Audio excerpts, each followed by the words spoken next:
Hi സുഹൃത്തുക്കളെ, നിങ്ങൾക്ക് ഞാനൊരു കാഴ്ച കാണിച്ചു തരാം. നമ്മൾ ഓയിസ്റ്ററാണ് നമ്മളിവിടെ മുരു എന്നറിയപ്പെടുന്നത്. ഇഷ്ടം പോലെ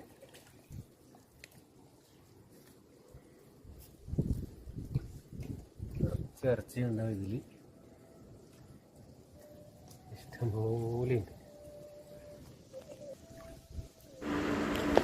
ഇതിൽ ഇറച്ചി പുറത്തെടുക്കണമെങ്കിൽ കുറച്ച് ബുദ്ധിമുട്ടുണ്ട്. നല്ല മൂർച്ചയാണ് ഇതിന്, പക്ഷെ നല്ല രുചിയേറിയ ഇറച്ചിയായതുണ്ട്. കുറച്ച് മെനക്കെട്ടാൽ ഒരു കറിക്കുള്ള സാധനം ഒരു അരമണിക്കൂർ സമയം കൊണ്ട് ഉണ്ടാക്കിയെടുക്കാം.